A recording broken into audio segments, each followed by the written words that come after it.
Bonsoir, mesdames et messieurs, et bienvenue à cette nouvelle émission de Histoires à dormir debout. Ici André Pelchat, en compagnie, encore une fois, de Charles Dagneault. Bonsoir, Charles. Salut, André. Alors, ce soir, on a deux sujets avec des mystères. On va dire que c'est ça le point. C'est souvent le cas. C'est souvent le cas, mais là, c'est... Toi, tu vas nous arriver avec des descriptions historiques d'OVNI. Oui, qui ont été enregistrés, qui sont consultables dans les universités, les fonds d'archives, etc., les journaux. C'est ça. Et là, on parle de choses beaucoup plus anciennes que la vague d'OVNI qu'on connaît depuis la fin de la Deuxième Guerre mondiale. Il semble qu'il y en a eu tout au long de l'histoire. On va tâcher de voir un peu où ça démarre, ça. Et moi, je vais être aussi dans les mystères. Je vais parler des mystères de la Nahanni. Qu'est-ce que c'est que la Nahanni? C'est une rivière où il y a un grand canyon et c'est au Canada et il se serait passé à cet endroit-là beaucoup de choses étranges. Mais on va y revenir. Tout d'abord, on va commencer avec nos ovnis. Un petit retour en arrière. Au début, je voulais trouver le plus ancien description, le plus vieux texte, et puis je tombe sur quelque chose de 1440 avant Jésus-Christ, en Basse-Égypte, des disques ardents qui flottaient au-dessus des cieux, qui ont été décrits dans un papyrus rédigé en hiératique, qui était la langue usuelle dans l'Égypte ancienne. Malheureusement, c'est un faux. Ça a été démontré comme étant un faux. Alors déjà, premier ovni, première fausseté. Cependant, on va sauter quelques siècles. Nous voici en 218 avant Jésus-Christ. Un chroniqueur du nom de Tite-Live, si je le prononce bien, enregistre un certain nombre de présages. Il appelait ça des présages. Alors, ce sont des navires fantômes qui auraient été vus brillants dans le ciel, tels que décrits. 218 avant Jésus-Christ. Il faut comprendre que chez les Romains, les présages étaient quelque chose qu'on surveillait beaucoup et on les notait. C'est d'ailleurs, on va voir qu'avec les époques, la description ou la raison d'être de ces phénomènes-là va changer. C'était des présages parce que, d'ailleurs, on vivait à l'époque du Panthéon romain et puis il y avait tout cet aspect-là. C'est que chez les Romains, la religion romaine reposait beaucoup sur la croyance que les dieux envoyaient des signes. Présages, et tout ce qui était étrange, qui était inhabituel, risquait d'être considéré comme un présage. Alors, les navires fantômes cadraient vraiment avec ça. 76 avant Jésus-Christ, Pline l'Ancien, toujours aussi poétique, une étincelle est tombée d'une étoile et s'est développée. Au fur et à mesure qu'elle descendait jusqu'à l'air d'avoir la taille de la Lune, jusque-là, météorite, et cependant, est ensuite remontée vers les cieux et s'est transformée en lumière. Un peu étrange comme description, mais tel qu'écrit. 74 avant Jésus-Christ. Alors ça, c'est selon Plutarque, un peu ma préférée, une armée romaine commandée par un général du nom de Lucullus, qui était une tête brûlée et qui s'était mis dans l'idée d'aller décrocher la gloire en attaquant une force supérieure, c'est-à-dire les armées du roi Mithridate VI du Pont. Oui, le Pont était un royaume au nord de la Turquie. L'Anatolie. En Anatolie. Ce qui s'appelait pas encore la Turquie à l'époque. Donc au nord et avec la Crimée aussi faisait partie de ça. Tel que décrit, le ciel s'est brisé et un énorme corps semblable à un bocal à vin avec la couleur de l'argent fondu. Alors, il décrit deux fois. Plutarque le décrit comme un bocal à vin. Et aussi une bouteille de vin. Il semble qu'il y avait un contenant standard dans l'Antiquité romaine. Les autres descriptions de ce bataille-là disent simplement qu'un bolide est tombé entre les armées. Plutarque est plus précis, lui, en disant que Lucullus en a profité pour se défiler, réalisant qu'il allait sans doute être vécu. Alors là, ce qui m'a fait penser que c'était plus peut-être un pot de vin qu'une bouteille de vin. Alors, 196 avant Jésus-Christ, toujours dans la République romaine. Cette fois-là, l'historien Cassius Dio décrit une fine pluie ressemblant à de l'argent descendu du ciel sur le forum d'Auguste. Et lui a décidé d'utiliser une partie du matériau pour plaquer certaines de ses pièces d'argent, de monnaie, c'est-à-dire en bronze. Et il les a plaquées avec ça, mais le 4e jour après le revêtement a disparu. Alors voilà. C'était pas de l'argent. C'était pas de l'argent. Est-ce que c'était un matériau inconnu extraterrestre? On ne le saura pas. On va aller sauter quelques siècles encore, 1561. Cette fois-là, on est dans un de tes endroits préférés, le Saint-Empire romain germanique. On est à Nuremberg. Les habitants vont voir ce qu'ils ont décrit comme une bataille aérienne suivie de l'apparition d'un grand objet triangulaire noir. Ah, le fameux dirigeable furtif qu'on voit aujourd'hui, oui, triangulaire noir. En tout cas, c'est frappant à ce niveau-là. Il y a eu un écrasement à l'extérieur de la ville. Comment on sait ça? C'est qu'il y a un prospectus qui a été imprimé à l'époque pour l'événement. Le prospectus, c'est un peu l'ancêtre des journaux. Oui, c'est ça. C'était souvent des gravures sur bois qui étaient reproduites. C'est qui est le cas ici, qui a été, prospectus a été imprimé par un certain Hans Laser, puis il est conservé à la Bibliothèque centrale de Zurich. C'est ça l'aspect important de ce qu'on mentionne, c'est vérifiable. Il illustre l'événement, puis la population de Nuremberg qui a observé des sphères, des cylindres, des objets de forme étrange, la géométrie étant à l'honneur, qui se déplaçaient de manière erratique au-dessus de leur tête. 1566, un autre phénomène céleste du même type, mais cette fois-là, c'est à Bâle, en Suisse. Un autre prospectus, 1566, présente de nombreux objets sphériques à nouveau, apparaissent en dehors du Soleil. C'est toujours la bataille aérienne, des guerriers dans le ciel. Puis ça, c'est vu plus comme des manifestations religieuses, une extase pré-religieuse. Tout est mélangé vu avec comme ça. Un peu des présages également, dans le sens qu'on dit que ça doit annoncer des malheurs, ou etc. Et on peut voir ça sur une gravure sur bois qui date justement du 16e siècle. En 1609, celle-là aussi, peut-être qu'elle va dire quelque chose, c'est en Corée. Plusieurs voient un halo, une forme de basin qui se divise en deux. Excuse-moi, c'est pas celui-là. C'est plus au 19e siècle où on va se retrouver. Là, je vais sauter le Massachusetts en 1639. John Winthrop, qui était premier gouverneur du Massachusetts, il a vu quelque chose dans la baie de Massachusetts, oui. Et puis aussi entre la ville de Charlton, anciennement Charleston. Il ne faut pas oublier qu'au Québec, on a vu dans les années 1660, au-dessus de la ville de Québec, des canaux volants. Des canaux volants. Ben voilà, on décrit ça avec les mots de l'époque. Le schéma de référence de l'époque. Comme ici, en 1668, en Slovaquie, à Levoka, je l'ai gardé celui-là parce qu'on veut un lézard argenté dans le ciel, ce qui est à ma description d'un appareil volant, un avion. Un lézard, ça correspond. Alors, on va sauter au 19e siècle. Cette fois-là, c'est au Japon, côte Est, le Utsuro-bune. C'est celui-là je parlais. Je suis certain que tu connais les pêcheurs locaux en 1803. Il y a un grand objet en forme de ce qui a été décrit un peu comme un brûleur d'encens métallique qui a dérivé sur les plages dans la province d'Itachi, dans l'actuelle province qui existe encore d'ailleurs. Un groupe de pêcheurs qui a ramassé l'objet l'a décrit comme étant en métal avec des fenêtres de cristal. Certains ont dit que l'objet ressemblait à ce que j'ai décrit, un brûleur d'encens. Il y avait d'étranges symboles à l'intérieur sur les murs. Vous pourrez penser que c'est des écritures ou peut-être des panneaux de contrôle, qui sait.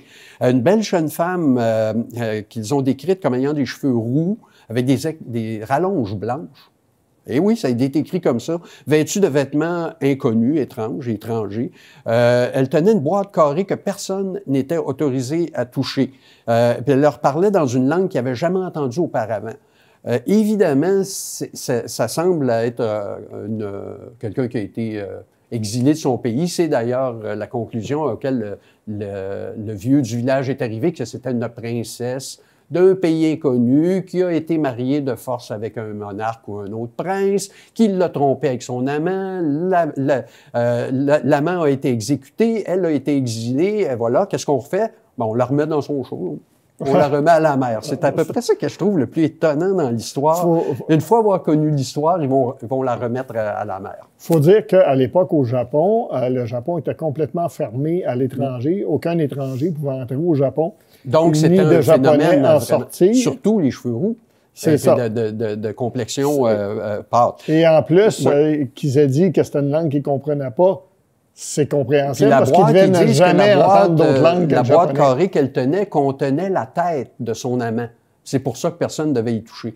Mais en fait, le véhicule lui-même, l'objet flottant lui-même est assez mystérieux pour penser que ça pourrait peut-être être un ovni.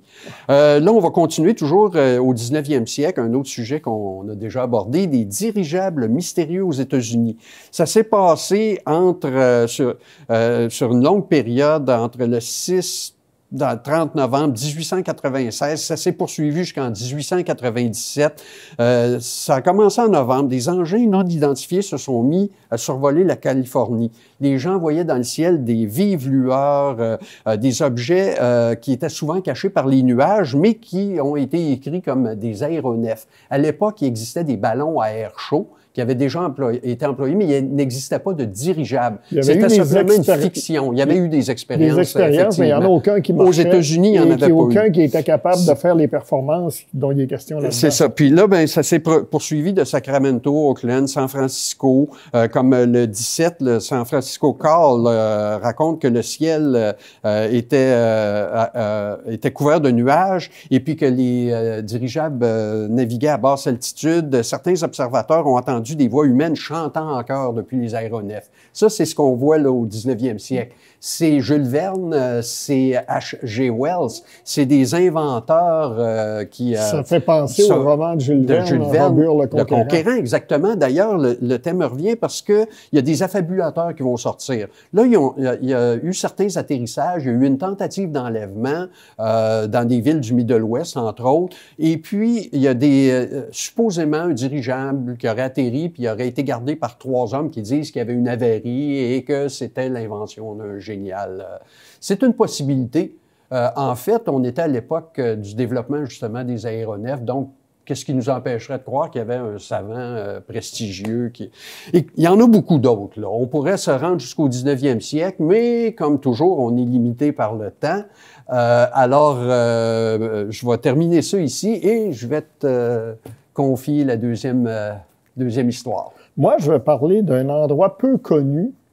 D'abord, merci pour ce sujet-là. Effectivement, on pourrait s'étendre longtemps avec celui-là aussi. On y reviendra un jour. Probablement. Là, moi, je vais parler d'un endroit peu connu des Canadiens, bien que étant situé au Canada, mais c'est situé au Yukon. C'est la région du parc national de la Nahanni. La Nahanni, c'est une rivière qui est entourée de 4 canyons remarquables qui atteignent 1000 mètres, soit 3300 pieds de profondeur. On a quelque chose là qui s'approche du Grand Canyon du Colorado. Évidemment, c'est au Yukon. Il n'y a pas grand monde qui passe par là. C'est pas près des autoroutes comme le Canyon du Colorado, ce qui explique que c'est presque inconnu, bien que totalement, comme je dis, ça serait probablement aussi spectaculaire. On y trouve, entre autres, des chutes, les chutes Virginia ou Nailicho, dans la langue des Dénis qui habitent la région. Alors, elle plonge de 295 pieds, 90 mètres, dans un panache orageux. On y trouve également des sources thermales, des monticules de tuf qui sont les plus grands au Canada. Il y en a un qui mesure 89 pieds de haut et 74 mètres de diamètre. Donc, j'ai parlé de sources d'eau chaude. C'est donc un endroit spectaculaire qui a longtemps été à peu près ignoré parce que même les Amérindiens n'aimaient pas trop l'endroit. Apparemment, il y avait des légendes là, que c'était dangereux, cet endroit-là. On va voir qu'il y avait peut-être des raisons. Il y a un des endroits dans ce immense territoire qui s'appelle Headless Valley. La vallée sans tête, c'est parce qu'il y a eu, on va y revenir, des cas de meurtre accompagnés de décapitation qui n'ont jamais été résolus. Ce qui a laissé une légende comme quoi il y avait une tribu d'Indiens de chasseurs de têtes dans la vallée. Éventuellement, ça va être démenti, mais bon. On va parler d'animaux préhistoriques. On va parler également d'une vallée tropicale à l'intérieur du canyon de la Nahanni. Au Yukon, ça serait vraiment merveilleux. Et donc, ça fait partie de tout ce qu'on a appelé la vallée du mystère, pour parler du canyon. Il manque seulement les ovnis. Il manque seulement les ovnis. Alors, un écrivain va dire qu'il y a une vallée tropicale située au milieu du désert arctique. Le nom Nahanni, dans la langue des Dénis locaux, ça veut dire les gens là-bas très loin. C'est assez vague comme description. Donc, on parle aussi évidemment d'une mine d'or. Le Mother Lode, comme on appelle, là, vraiment un filon principal qui serait quelque part près d'un ruisseau Bennett, un ruisseau appelé le ruisseau Bennett. Et là, il y aurait une fameuse mine d'or inépuisable que tout le monde recherche, évidemment. Le bon vieux rêve de richesse et de trésors. Alors là, la légende de la vallée tropicale, entre autres, qui se trouverait environ 40 000 en amont de la rivière Nahanni. va être éventuellement démenti pour de bon. Là. On va en parler beaucoup dans les journaux de 1924 à 1935. Il faut savoir que quelques années auparavant sont sortis dans les journaux en feuilleton et sous forme de livres le roman Le Monde perdu de Arthur Conan Doyle, où on découvre une vallée où il y a des dinosaures en Amérique du Sud, et aussi la série des aventures de Caspak de Edgar Rice Burroughs, où on retrouve une vallée tropicale en Antarctique où il y a encore des animaux préhistoriques, des hommes préhistoriques, etc. C'est finalement le docteur Charles Camsell, sous-ministre des Mines, qui va explorer la vallée puis mettre fin à découvrir les sources chaudes, mais annule la légende selon laquelle ça fait une vallée tropicale. Ça existe à aucun endroit, à aucun moment. D'ailleurs, l'autoroute de l'Alaska traverse la région maintenant. Il serait bien content d'avoir une vallée tropicale. Ça serait sans nul doute qu'il y aurait un grand hôtel à cet endroit-là, si c'était le cas. Alors, donc ça, c'est une des histoires. Une autre, c'est les animaux préhistoriques. C'est qu'on va voir des Autochtones qui vont avoir fait des peintures qui représentent notamment des mammouths de façon assez réaliste. Et là, on va se dire, est-ce qu'il y aura encore des mammouths en vie dans la vallée de la Nahanni? Alors, éventuellement, on va découvrir dans la région, à plusieurs endroits, des mastodontes, des mammouths, des squelettes de mastodontes et de mammouths. En fait, il va même avoir un commerce d'ivoire fossile pendant plusieurs années, dans la même année que la ruée vers l'or au Yukon. On va vendre des défenses d'éléphants, des défenses de mammouths pour l'ivoire. Alors, on se dit peut-être que les Autochtones ont été capables de deviner, d'imaginer de quoi l'animal vivant avait l'air en voyant le squelette.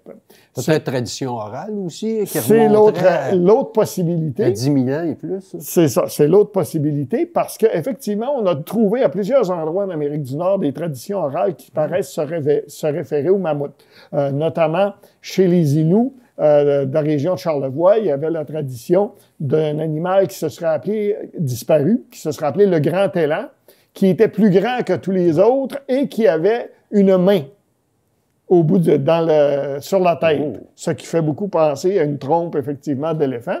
Au Mexique aussi, il y a des légendes un peu de ce genre-là. Et en plus, il y a une découverte récente qu'on a pu voir dans Life Science, notamment, qu'on a découvert par des traces d'ADN que les mammouths ont survécu dans la région au Yukon et dans les environs de la Nahanni en particulier pendant au moins 5000 ans de plus que dans le reste d'Amérique du Nord. Partout ailleurs, ils sont disparus à peu près 10 000 ans, là, ça serait il y a à peu près 5000 ans.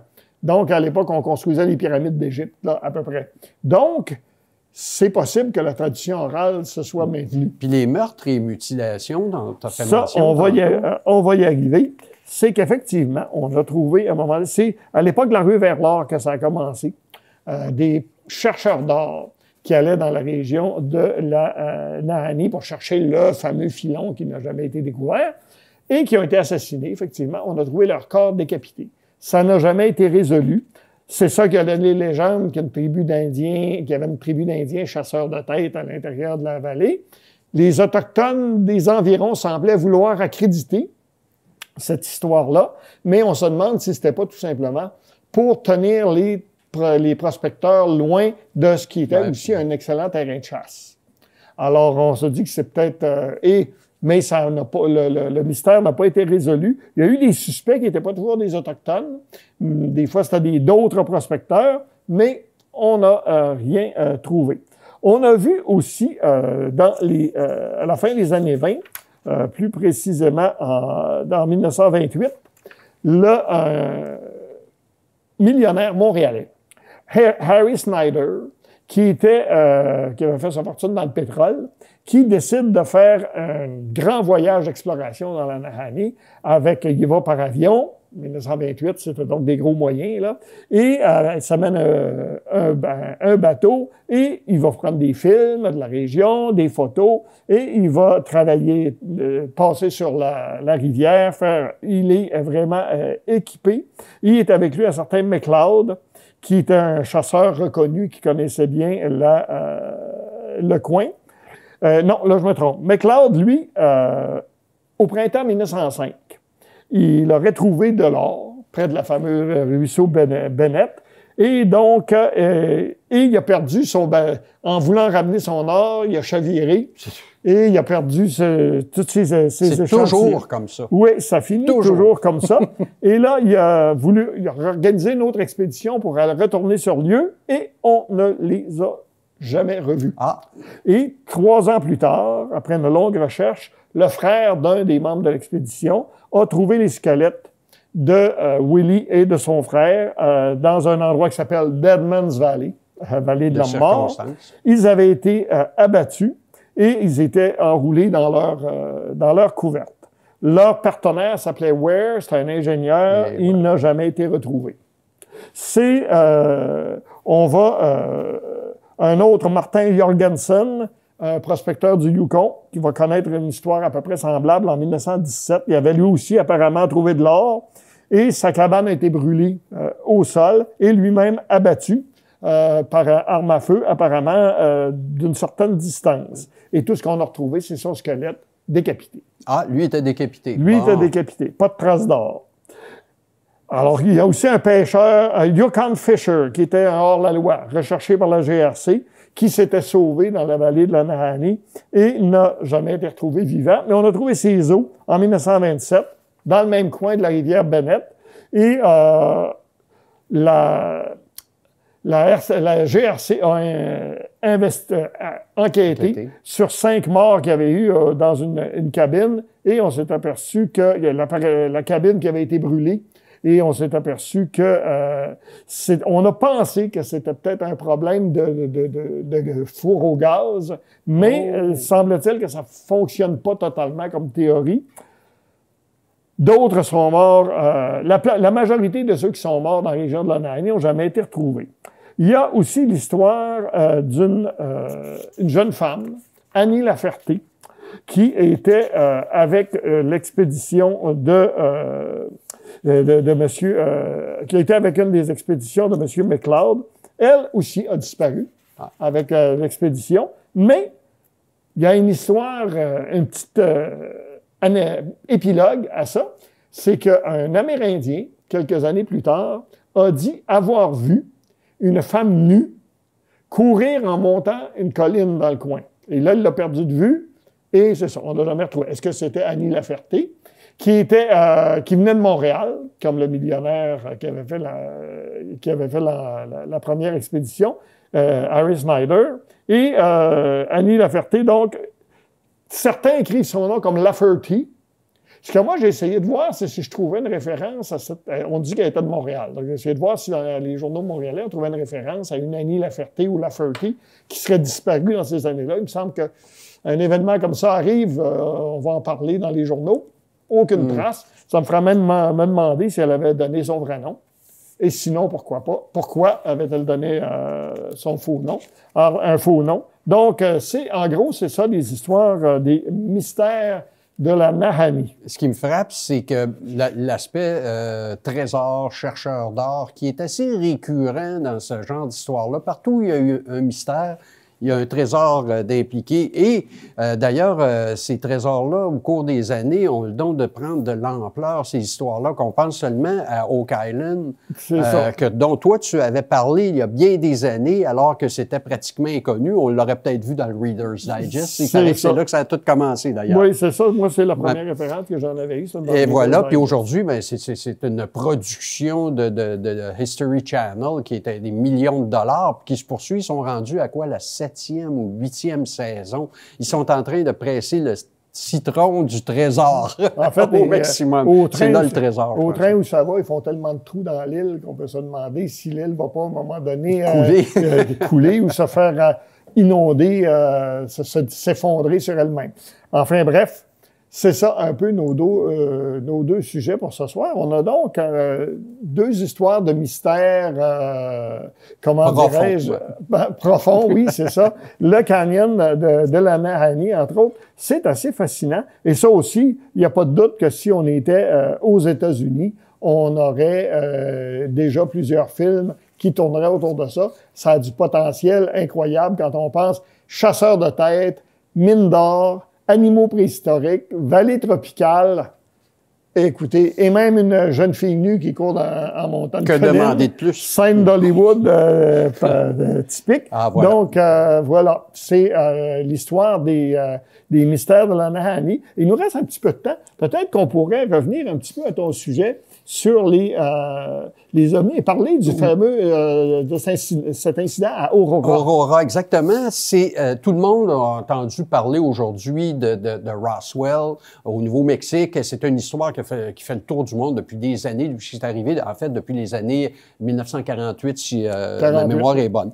Alors, cependant, en 1896, en 1897, à Dallas, excusez-moi, c'est pas Dallas, c'est à Aurora, au Texas. Oui, oui. Il y aurait eu un dirigeable fantôme dont j'ai parlé tantôt qui a percuté un moulin à vent. Moulin à vent, c'est les trucs pour pomper l'eau, c'est pas ce qu'on voit en Hollande. Non, c'est ça. Et puis qui se serait écrasé sur la propriété d'un dénommé le juge Proctor. Ça, c'est arrivé à 6 heures le matin durant la nuit, alors personne n'est là, ils se sont réveillés. Le pilote, ça c'est la meilleure partie, par la police qui est allée constater l'accident, il a été décrit comme un martien. Le pilote, c'est marqué, c'est un martien.